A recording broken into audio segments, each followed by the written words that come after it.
Hello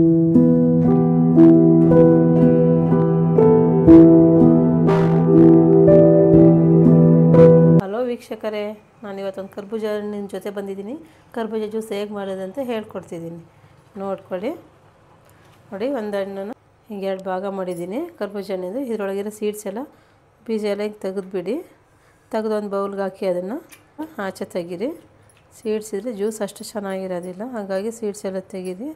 ಈಗ ಹಣ್ಣು season start ಆಗಿದೆ, ಬೇಸಿಗೆನೂ ಸ್ಟಾರ್ಟ್ ಆಗ್ತಾಯಿದೆ. ಅದರಿಂದ ಮನೇಲಿ ಕರ್ಬೂಜ ಇತ್ತು, ಜ್ಯೂಸ್ ಮಾಡೋಣ.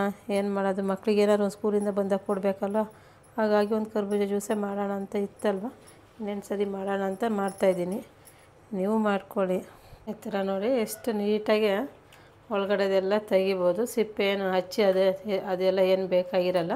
ಈ ಥರ ಒಂದು ಸ್ಪೂನ್ ತಗೊಳ್ಳಿ. ಒಂದು ಸ್ಪೂನಲ್ಲೇ ಹಣ್ಣು ಚೆನ್ನಾಗಿ ಹಣ್ಣಾಗಿರುತ್ತಲ್ವ, ಅದಕ್ಕೇನು ಅಷ್ಟು ರಿಸ್ಕ್ ಅನ್ನಂತ ಏನಿರಲ್ಲ, ಸಿಂಪಲ್ಲಾಗಿ ಬೇಗನೆ ಮಾಡ್ಬೋದು.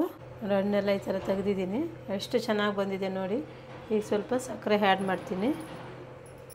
ನಾನು ಒಂದು ಕರ್ಬೂಜದ ಹಣ್ಣು ತೊಗೊಂಡಿದ್ದೀನಿ, ಹಾಗಾಗಿ 4 ಸ್ಪೂನ್ ಸಕ್ಕರೆ ಹಾಕ್ತೀನಿ. 4 ಸ್ಪೂನ್ ಸಕ್ಕರೆ ಹಾಕಿದ್ದೀನಿ ನೋಡಿ. ಇವಾಗ ನಾನು ಹಾಲು ಹಾಕ್ತಾಯಿದ್ದೀನಿ, ಐಸ್ ಕ್ಯೂಬ್ ಹಾಕ್ತಾಯಿದ್ದಿಲ್ಲ. ಇವಾಗ ಕೋಲ್ಡ್ ಇದೆಯಲ್ಲ, ಹಂಗಾಗಿ ನಾನು ಐಸ್ ಕ್ಯೂಬನ್ನು ಹಾಕ್ತಾಯಿಲ್ಲ. ನಿಮಗೆ ಬೇಕಾದರೆ ಐಸ್ ಕ್ಯೂಬ್ ಹಾಕ್ಕೊಳ್ಳಿ. ಇದು ಬೇಸಿಗೆ, ಇನ್ನೂ ಅಷ್ಟು ಬೇಸಿಗೆ ಅನಿಸಿಲ್ವಲ್ಲ, ಹಂಗಾಗಿ ನಾನು ಐಸ್ ಕ್ಯೂಬ್ ಹಾಕ್ತಿಲ್ಲ, ಹಾಲು ಹಾಕ್ತಾಯಿದ್ದೀನಿ. 1 ಲೋಟ ಹಾಲು ಹಾಕ್ತಿದ್ದೀನಿ. ಇದಕ್ಕೆ ಒಂದು ಹಣ್ಣಿಗೆ 1 ಲೋಟ ಹಾಲು ಹಾಕಿದರೆ ಸಾಕಾಗುತ್ತೆ ನೋಡಿ. 1 ಲೋಟ ಹಾಲು, ಸಕ್ಕರೆ, ಕರ್ಬೂಜ ಜ್ಯೂಸ್ ಮಿಕ್ಸಿಗೆ ಹಾಕಿದ್ದೀನಿ ನೋಡಿ. ಇವಾಗ ಕರ್ಬೂಜ ಹಣ್ಣಿನ ಜ್ಯೂಸು ರೆಡಿಯಾಗಿದೆ. ಈಗ ಗ್ಲಾಸಲ್ಲಿ ಹಾಕೋಣ. ಜ್ಯೂಸ್ ರೆಡಿಯಾಗಿದೆ. ಈಗ ಇದಕ್ಕೆ ಸ್ವಲ್ಪ ಗೋಡಂಬಿ, ಬಾದಾಮಿ, ಪಿಸ್ತಾ ಹಾಕಿದರೆ ಕರ್ಬೂಜ ಜ್ಯೂಸು ರೆಡಿ.